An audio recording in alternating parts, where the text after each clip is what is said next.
Media మిత్రులందరికీ, మరీ ముఖ్యంగా మా నియోజకవర్గం నుంచి ఇంతమంది ఎస్సీ నాయకులు వచ్చిన దానికి మరీ ముఖ్యంగా మా ఎస్టీ నాయకులందరికీ కూడా నమస్కారాలు తెలియజేసుకుంటాను. మీరందరూ గమనిస్తూనే ఉన్నారు. ఈరోజు ముఖ్యంగా చాట్ల వాసు గారికి చనిపోయినటువంటి పరిస్థితి అంతా మీ అందరికీ తెలిసిన విషయమే. ఇది రాజకీయంగానో లేకపోతే మాట్లాడాల్సిన సందర్భం కూడా కాదు. మేమందరం ఏం చెప్తున్నాము, ఒక పద్ధతి ప్రకారంగా క్రమబద్ధతతోటి ఎస్సీల మీద ఎస్సీల చేతనే దాడులు చేస్తున్నారు అనేటువంటిది మాత్రం ఇది వాస్తవం. కారణం ఏంటంటే మొట్టమొదటి నుంచి 2014-19 తర్వాత 2014-19 నుంచి ఎప్పుడైనా ఎక్కడైనా ఇటువంటి సంస్కృతి ఉండిందా ఈ రాష్ట్రంలో? 2019 తర్వాత వైసీపీ అధికారంలోకి వచ్చిన వెంటనే ముఖ్యంగా దళితుల మీద దాడులు స్టార్ట్ అయినాయి. ఆ క్రమంలోనే మన నియోజకవర్గంలో ఇంకొక అడుగు ముందుకేసి ఈ ప్రతాప్ రెడ్డి గారు ఏ విధంగా ఒక్కొక్కరిని మట్టి పెడతా వచ్చాడో, ఏ విధంగా చేసుకుంటూ వచ్చాడో మీ అందరికీ తెలిసిన విషయం. అన్నిటికన్నా ముఖ్యంగా అసలు ఏ రోజు కూడా కావిల్లో ఎప్పుడు ఒకరి మీద ఒకరు దాడులు జరిగినటువంటి సంస్కృతి లేదు. ఎప్పుడు ఒక మనిషిని చంపాలనుకున్నటువంటి సంస్కృతి అసలే లేదు. కానీ ఈ ప్రతాప్ రెడ్డి ఏ రోజైతే ఎమ్మెల్యేగా అధికారంలోకి వచ్చిన తర్వాత అప్పటిదాకా అతను నాగనాచిలాగానే కనపడుతూ ఉన్నాడు జనాలందరికీ. ఎప్పుడైతే అధికారాన్ని అడ్డం పెట్టుకున్నాడో, ఎప్పుడైతే ఎమ్మెల్యే పదవి అతను నెత్తినెక్కిందో అతనికి అహంకారం ఎక్కువైపోయింది. కానీ ఈ అహంకారం ప్రజలందరికీ భయపడాలంటే ఏ విధంగా వాడుకోవాలా? కేవలం ఎస్సీలు మాత్రం వాడుకోవాలా? ఎస్సీలతో బట్టి ఎస్సీలను దండించాలా? వీళ్ళని చూసి పక్కనోడు భయపడాలా అనేటువంటి ఆలోచనతో ఆయన అనుకున్నాడో ఏమో, కానీ వరుస క్రమంలో మొత్తాన్ని మొదలు పెట్టుకుంటూ వచ్చాడు. మా బాబురావు గారు అన్నట్టు పైడి హర్ష కాడ నుంచి ఫస్ట్ స్టార్టింగ్, ఆ తర్వాత గోచిపాతల తేజ, ఇక్కడ కరుణాకర్ని వరుసగా చచ్చేవాడు చస్తాడు, బతికేవాడు బతుకుతాడు అన్నట్టుగా కొట్టుకుంటూ వచ్చాడు. అదే క్రమంలో మేము కూడా దానికి అనుగుణంగా ఎదుర్కొన్నాం. గతంలో ఎదుర్కొన్న తర్వాత ఇప్పుడు కూడా అదే సంస్కృతిని తీసుకొస్తూ ఉన్నాడు. ఏ విధంగా? నేను ఇంకా అధికారంలో ఉన్నాను, ఇప్పుడు ఏం చేసినా చెల్లుబాటు అవుతూ అనుకుంటున్నాడు ఏమో అతను. మా ఎమ్మెల్యే గారు ఈరోజు కూడా ఈ సంస్కృతిని దగ్గరికి రానిలేదు కాబట్టి ఆయన కోరి మీద రెక్కి నిర్వహించిన ఆయన మీద చంపే కార్యక్రమాన్ని తీసుకున్నా కూడా ఇది మంచి పద్ధతి కాదు అని చట్టపరంగా పోయినట్టే కానీ భౌతిక దాడులు దిగడానికి ఎటువంటి ప్రయత్నాలు కూడా జరగల.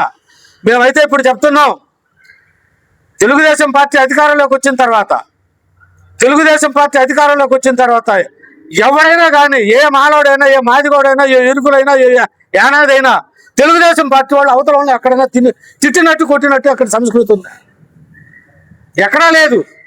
మరి వాళ్ళు అరే అరగల అన్న పేరు ఏంటి, అరగల కృష్ణయ్య అనేటువంటి వ్యక్తి మాజీ ఎంపీటీసీ, చాలా పద్ధతైనటువంటి వ్యక్తి. అతన్ని కొడితే ఇప్పటికి కూడా నెల్లూరు హాస్పిటల్కి కంటికి ట్రీట్మెంట్ పోతా ఉన్నాడు. ఈ విధంగా మళ్ళీ నిన్న కాక మొన్న వాసుని నిలవనే చంపించేసేసాడు. దీని అంతటి కారణం, నేను ఏదన్నా తప్పు చేయాలనుకుంటే నా వెనకాల ఎవరున్నారు అనేటువంటి ధైర్యం ఉంది వాళ్ళకి. మాకు ఆ ధైర్యం లేదు. మేము చిన్న తప్పు చేసినా మా పోలీస్ స్టేషన్, మా 2 టౌన్ పోలీస్ స్టేషన్లో మా పార్టీ చిన్న పిల్లవాడు వాడు మన పార్టీ వాడు ఒక చిన్న తప్పు చేసిన దానికి లోపలే వచ్చి ఓన్ కొట్టించాడు ఆ ఎమ్మెల్యే గారు. ఇటువంటి పద్ధతి మంచిది కాదురా ఇదేనని. మరి వాళ్ళకి ఆ పరిస్థితి లేదు. కాబట్టి వాళ్ళకి అండా దండ మాజీ ఎమ్మెల్యే ప్రతాప్ రెడ్డి ఉన్నాడు అన్న ఉద్దేశంతో వాళ్ళు పెట్టలేకపోతున్నారు. ఆ ఎమ్మెల్యే గారు వచ్చిన తర్వాత మేమందరం కూర్చొని మాట్లాడుకొని మేము వాళ్ళని పరామర్శించి వెళ్ళిన తర్వాత వాళ్ళ కుటుంబానికి అండగా నిలబెడతాం. మేమైతే ఒకటే నిర్ణయించుకున్నామయ్యా, మీకు పత్రికా ముఖంగా సోషల్ మీడియా పరంగా అందరికి కూడా చెప్తున్నాం, బాబురావు గారు అన్నట్టు ప్రతి దాడికి సిద్ధంగా ఉండండి వైసీపీ నాయకులారా. ఎస్సీల మీద ఈగ వాళ్తే ఒప్పుకునే సమస్య లేదు. ఇంకా ఎంతకాలం అని భరిస్తామయ్యా? ఎంతకాలం అని కేసులు పెట్టించుకుంటాం? ఎంతవరకు తన్నులు తింటాం? ఎంతవరకు ఆత్మహత్యలకు పురికొల్పించుకుంటాము? ఎంతవరకు చంపించుకుంటాము? ఇక మీదట ఆ సంస్కృతి ఇంకా జరగదు. ఎమ్మెల్యే గారితో మాట్లాడతాము, మళ్ళీ ఒకరోజు ప్రెస్ మీట్ పెడతాం. ఇక మాత్రం ప్రతి దాడికి మాత్రం సిద్ధంగా ఉంటామనేది తెలియజేసుకుంటూ సెలవు తీసుకుంటున్నాం. అందరికీ నమస్కారం. ముందుగా నిన్నటి రోజున మరణించినటువంటి చాట్ల వాసు కుటుంబానికి తెలుగుదేశం పార్టీ తరఫున, అలాగే ఎస్సీసీఎల్ తరఫున ముందుగా ఆ కుటుంబానికి తీవ్ర సంతాపం తెలియజేస్తా ఉన్నాం. రాష్ట్రంలో వైసీపీ అనే ఒక పార్టీ ఏర్పడిన దగ్గర నుంచి, ఆ పార్టీ అధికారంలోకి వచ్చినప్పటి నుంచి టోటల్గా ఆంధ్ర రాష్ట్ర రాజకీయాలు పూర్తి స్థాయిలో మారిపోయాయి.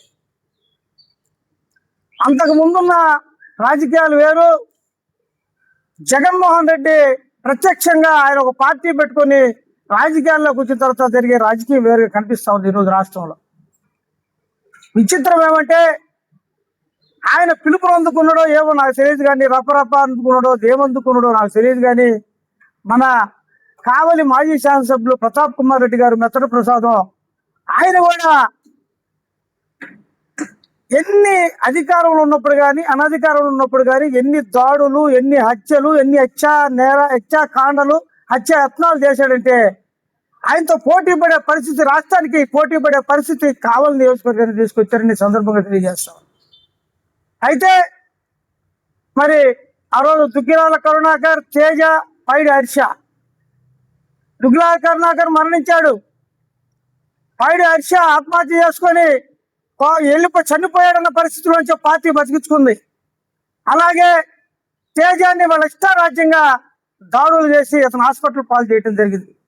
వీటన్నిటి మీద ఆ రోజున మరి తెలుగుదేశం పార్టీ పరంగా మరి చెలో కావులైతేనేమి, దుగ్గిరాల కరుణాకర్ విషయంలో ఆ కుటుంబానికి రావాల్సినటువంటి రాయితీలైతేనేమి, పార్టీ పరంగా మేము వాళ్ళకి, ఆ కుటుంబానికి నీడగా ఉన్న ఇంటిని వాళ్ళకే ఉంచి అమ్మాయికి ఉద్యోగం వచ్చే విధంగా, పిల్లలకి చదువు, అలాగే వాళ్ళకి ఆ రోజు ఉన్నటువంటి మరి ఒక్కొక్కరికి 2 సెంట్లు భూమిని కూడా ఇప్పించడం జరిగింది.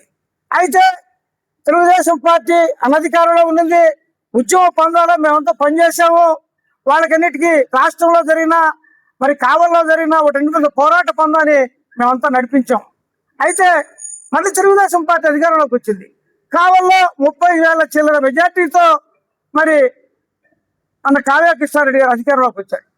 అయితే నిన్నటి రోజున మనం చూస్తే చాట్ల వాసు, మొన్నటి రోజున మనం చూస్తే అరగల కిష్టయ్య. ఇది ఏం జరుగుతుంది ఇక్కడ అనేది మనకి, అది మనం వెతకతనమా? శాసనసభ్యుల వారు కావల్ని ప్రశాంతంగా ఉండే ఆలోచనతో ఉన్నందువల్ల ఉన్న మెతకతనమో నాకు అర్థం కావట్లా. కావలి శాసనసభ్యులు, కావలిలో ఎటువంటి పెద్ద పెద్ద కంపెనీలు వస్తున్నాయి, కావలిలో ఎయిర్పోర్ట్ వస్తుంది, కావలిలో రామాయపట్నం పోర్ట్ ఉంది, కావలిలో ఫిషింగ్ హార్బర్ ఉంది. కాబట్టి దీనిని మనం ఒక మంచి ప్రాంతంగా, ప్రశాంతమైనటువంటి ప్రాంతంగా ఉంచాలే కానీ ఇటువంటి మర్డర్లు, హత్యాయత్నాలు, ఇటువంటి వాటికి గొడవల జోలికి పోయింటే ఇవన్నీ ఇబ్బంది పడతాయనే ఉద్దేశంతో ప్రశాంత వాతావరణంలో ఆయన ఉండటం కారణమేనని సందర్భంగా తెలియజేస్తా ఉన్నా. ఎమ్మెల్యే గారు కనుసైగ చేస్తే ఈ రోజున వైసీపీ పార్టీ ఇక్కడ ఉండదని కూడా ఈ సందర్భంగా తెలియజేస్తా ఉన్నా. కానీ ఆయన ఆ పరిస్థితిలో లేడు. కావాలని ఒక ప్రశాంతమైన వాతావరణంలో నడపాలని ఆయన చూస్తా ఉన్నాడు. మీలాగా అధికారాన్ని అడ్డం పెట్టుకుని మా తమ్ముడు చెప్పినట్లుగా ఇటువంటి పనులు ఆయన చేయలేదని సందర్భంగా తెలియజేస్తున్నా. అయితే నాకు ఒకటి ఇక్కడ గమనిస్తుంటే నాకు ఒకటి తెలుస్తుంది ఏంటంటే, ఈరోజు అరగల కృష్ణయ్యని చేశారు, వాసుని చేశారు. వాసుని అదే సామాజిక వర్గానికి సంబంధించిన వ్యక్తి ప్రణాళికతోటి మరి కొంతమంది ఇతర కులస్తులతో కలిపి అతను దాడి చేయటం, ఆ దాడి అనంతరం అతను హాస్పిటల్లో మరణించడం జరిగింది. అంటే చనిపోయినాడు ఎస్సీ, మరి కేసు పెట్టించుకుంటున్నవాడు కూడా ఎస్సీ. చూడు, ప్రతాప్ కుమార్ రెడ్డి ఎస్సీల మధ్య ఏ విధంగా చేస్తున్నాడో గమనించండి. అంటే కొట్టించుకున్నవాడు ఎస్సీ, కొట్టినోడు ఎస్సీ వాడుతా ఉన్నాడు. వీళ్ళకి జీవితాలు, ఈరోజు ఆ కేసులో ఉన్న వాళ్ళందరూ వాళ్ళ జీవితాలు పత్రం అవ్వాలి. వాళ్ళు ఎవరైనా కానీ తప్పు చేసిన జీవితం పత్రం. దీనికంటే ఎవరు? రామారెడ్డి, ప్రతాప్ కుమార్ రెడ్డి అండతోనే నిన్న కాక మొన్న అరగలకి ఉదంతం జరిగిన ఎవరైనా వల్ల ఈ విధంగా జరిగిందంటే ఎవరు అండ ఆపు లేకుండా జరగదు. ప్రతాప్ రెడ్డి గారు చేసే దుందుడుకు చర్యలు రాష్ట్రంలో రాజశేఖర రెడ్డి కొడుకు జగన్మోహన్ రెడ్డి చేసే మరి రఫా పాలిటిక్స్ తోటి ఆ కార్యకర్తల్లో మనం ఏం చేసినా చెల్లుబాటు అవుతున్న ఉద్దేశంతో దానికి పావులుగా ఎస్సీలు వాడుకుంటా ఉన్నారు. ఎస్సీలందరూ కూడా గమనించమని చెప్తా ఉన్నా. ఏం జరుగుతుంది ఇక్కడ? మరి శాసనసభ్యులు కావ్య కృష్ణారెడ్డి గారి వారి మీద దాడి చేశారు, రెక్కీ చేశారు, ఆయన్ని అత్యాచారం చేయాలని ప్రయత్నం చేశారు. మరి అక్కడ పనిచేసే వాళ్ళంతా ఎస్సీలు. ఇక్కడి నుంచి ఎవరు పోయారంటే ఆపుకూరు రాజేష్, శ్రావణు, మరొకడు. వీళ్ళెవరు? వీళ్ళు ఎస్సీలే. వాళ్ళు ఎస్సీ మాదిగా అయితే వీళ్ళు ఎస్సీ మాల. అక్కడ పనిచేసేవాడు ఎస్సీ మాల. కొట్టించుకున్నవాడు ఎస్సీ, కొట్టినవాడు ఎస్సీ. ఆడ మాదిగా, ఇక్కడ మాల. అంటే టోటల్గా ఈ జాతుల్ని సర్వనాశనం చేసడానికి, రెండు వైపులా సర్వనాశనం చేసడానికి ఈ రామిరెడ్డి ప్రతాప్ కుమార్ రెడ్డి సిద్ధపడ్డాడని చెప్పి ఎస్సీ సమాజానికి, ఎస్సీ మేధావులకి దీన్ని గమనించాలని వాళ్ళందరూ కూడా తెలియజేస్తా ఉన్నారు. సరే పోనీ తన్నడు పక్కన వస్తే అధికారంలో ఉన్నప్పుడు చూస్తే దుగ్గిరాల కరుణాకర్ మరి చేపలు పట్టుకోనియకుండా అసలు అప్పులు పాలు చేసి ఆ ఇంటి స్థలం దోచుకోవాలని చేసి అతను ఆత్మహత్య చేసుకునే విధానంగా ప్రయత్నం చేస్తే, మరి అతను వైసీపీలో ఉన్నప్పుడు కూడా అతన్ని ఆ విధంగా చేస్తే మరి దానికి చేయగలిగే పరిస్థితి ఆ రోజు పార్టీ ఎదుర్కొంది, వాళ్ళకి న్యాయం చేసింది, ఆయన్ని జైలుకు పంపించింది, శిక్ష కూడా పడేటట్టు చేస్తుందని సందర్భంగా తెలియజేస్తా ఉన్నాం. అయితే నేను చెప్తుంది ఎస్సీ జనాలకి, ఎస్సీ మేధావులు మీరు ఆలోచించండి. ప్రతాప్ కుమార్ రెడ్డి చేసే ప్రతి విషయం మీద ఎస్సీలని పావులుగా వాడుకుంటున్నాడు. నేను వైసీపీలో ఉండే ఎస్సీ లీడర్స్ కూడా దయ ఉంచి మీ అందరూ కూడా చెప్తా ఉన్నాను, మీ ఎస్సీలని పురుకొల్పి ఎస్సీల మీద దాడులు చేయించి దాంట్లో కొంతమంది ఎస్సీ ఏతరులను కలిపి వాళ్ళ చేత దాడులు చేయించే ప్రయత్నం చేస్తున్నాడు. టోటల్గా ఎస్సీలు, ఎస్టీలు, వైసీపీ పార్టీలో ఉండేవాళ్ళు కేసుల వల్ల సర్వనాశనం అవుతున్నారు. దాడుల వల్ల తెలుగుదేశం పార్టీలో ఉండేవాడు ప్రాణాలు కోల్పోతున్నాడు. హత్యాహత్యలు చేస్తా ఉన్నారు, సర్వనాశనం చేస్తా ఉన్నారు. ఎంపీటీసీగా ఉన్నప్పుడు అలగల కృష్ణయ్య సౌమ్యుడు పెద్ద మనిషి, మాజీ ఎంపీటీసీ, మరి ఆయన ఆ విధంగా దాడి చేస్తే ఒక 20 రోజుల పాటు 25 రోజుల పాటు బెడ్లో ఉండాల్సిన పరిస్థితి. ప్రతాప్ కుమార్ రెడ్డికి ఈ దాడులు చేయించేదానికి కూడా ఏరే వాళ్ళు దొరకలేదా? అంటే మాదిగోళ్ళే ఈ దాడులు చేయించేదానికి మీకు దొరికారా? అంటే ఈ వైపు నుండే మాదిగోళ్ళు జైలుకు పోవాలి, ఈ వైపు నుండే మాదిగోళ్ళు దేవుడికి అడుగు పోవాలి. ఆయన యొక్క పంతం ఈ కావలి నియోజకవర్గంలో రాబోయే రోజుల్లో ఎస్సీ లీడర్స్గా ఉండేవాళ్ళు, ఎస్సీ నాయకులుగా ఉండేవాళ్ళు, ఎస్సీ జనాంగం మేజర్గా బతుకుండకూడదు, ఉంటే జైల్లో ఉండాలి, లేకపోతే దేవుడి కాడికి పోవాలనే ఉద్దేశంతో చేస్తున్నాడు. కానీ నిన్నగాక మొన్న జరిగినటువంటి ఆ ప్రాంతంలోనే ఎక్కడ దూరంగా కూడా లేదు, అదే ప్రాంతంలోనే మరలా ఈ విధంగా జరిగిందంటే ఇది కేవలం అంత కుట్ర. కంప్లీట్గా ఈ మా తమ్ముడు చెప్పినట్టు స్థానిక సంస్థల ఎన్నికల్లో తెలుగుదేశం పార్టీని వీకెండ్ చేసేదానికి, అలాగే వాళ్ళ పార్టీ క్యాడర్కి మీరు ఏమైనా చేయండి నేను చూసుకుంటాను, మా నన్నుడు పైన సైకో అన్న గొడ్డల పార్టీ పెట్టుడు, గొడ్డలు ఇస్తాను, మీరు నరకండి అని చెప్పే విధానానికి ఇది తోడ్పడుతుందే కానీ ఇది ఇంకో దానికి కదని చదవడం తెలియజేస్తూ, ఇప్పటికే మేము చాలా ఆలస్యం చేసాం. మా శాసనసభ్యులు వారికి కూడా చెప్తాం, ఇప్పటికే దెబ్బకు దెబ్బ, చావుకు చావు, మరణానికి మరణం, దేనికి అది ఉంటే కానీ తెలుగుదేశం పార్టీ క్యాడర్ ముందుకు రాదని ఈ సందర్భంగా తెలియజేస్తా ఉన్నాం. తెలుగుదేశం పార్టీలో ఉండే ప్రతి నాయకుడు ఎస్సీ ఎస్టీలే కాదు, తెలుగుదేశం పార్టీలో ఉండే అందరు నాయకులు కూడా మనం బలోపేతం వచ్చి ఈ యొక్క రపరప పార్టీని, ఈ సైకో పార్టీని, ప్రజల ప్రాణాలను మారాలని దోచుకునే పార్టీని, ప్రజా వ్యవస్థలన్నింటినీ నాశనం చేసిన పార్టీని, ప్రజా దండాన్ని దోచుకునే పార్టీని రామిరెడ్డి ప్రతాప్ కుమార్ రెడ్డి అంటే తరిమి కొట్టాల్సిన అవసరం ఉందని ఈ సందర్భంగా తెలియజేస్తూ, నాకు ఈ సందర్భంగా అవకాశం ఇచ్చిన ఎస్సీసీఎల్ వారికి ధన్యవాదాలు తెలియజేస్తూ ముగిస్తున్నాను. చిగురుపాటి కొండయ్య, లగదెత్తి మండలం, తొరిమిళ్ళ గ్రామ వాస్తవుడిని. ఎంతో కాలంగా మన ఎస్సీ, ఎస్టీ, బీసీ, మైనారిటీ వర్గాల్లో చాలా కాలం నుంచి కూడా మనం పనిచేసాము. ఇలాంటివి సందర్భాలు వాస్తవంగా ఈ వైసీపీ గవర్నమెంట్ వచ్చిన కాడి నుంచి ఈ హత్యా రాజకీయాలకి బాగా తోడ్పడుతున్నారు. ఈ హత్యా రాజకీయాలు మానుకోవాలంటే వాళ్ళ వ్యక్తికి ఏదో జరిగింది, ఏదో వ్యక్తిని చంపారు అన్న విధమే కాకుండా ప్రతి కార్యకర్త కూడా ముందుకొచ్చి, ప్రతి కార్యకర్త కూడా మనలో మన వాళ్ళకి ఎవరికో జరిగింది అనేది కాకుండా ఈరోజు ప్రతి కార్యకర్త కూడా మన యావత్ రాష్ట్రం వైపు కూడా మనం చాలా హత్యా రాజకీయాలు జరిగినట్టు సందర్భాలు మనం తెలుసుకొని ఉన్నాము.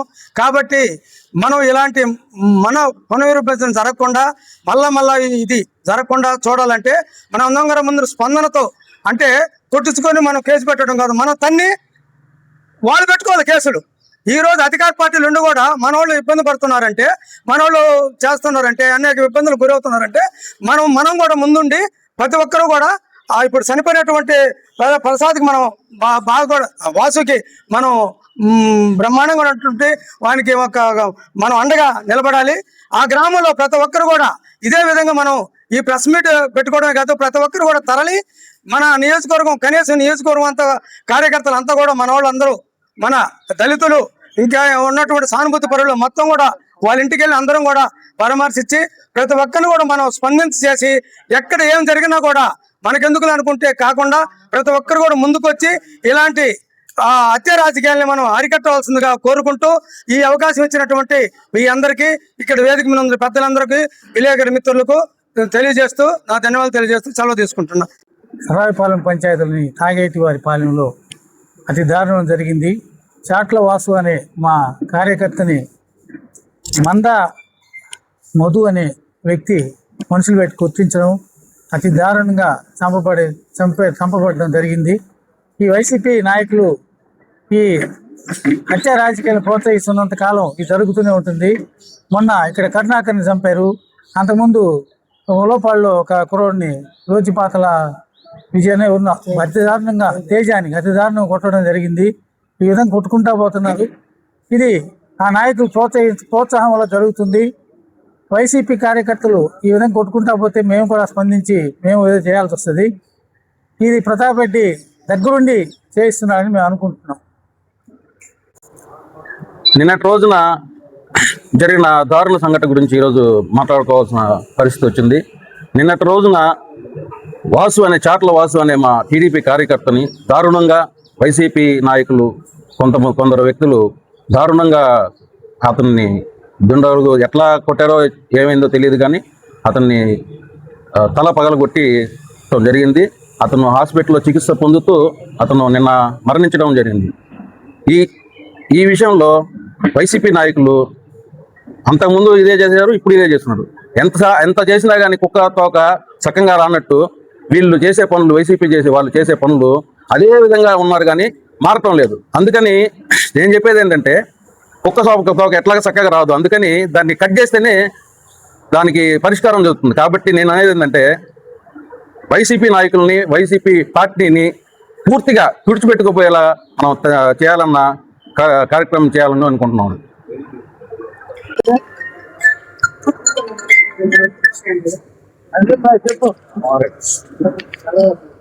చెప్పు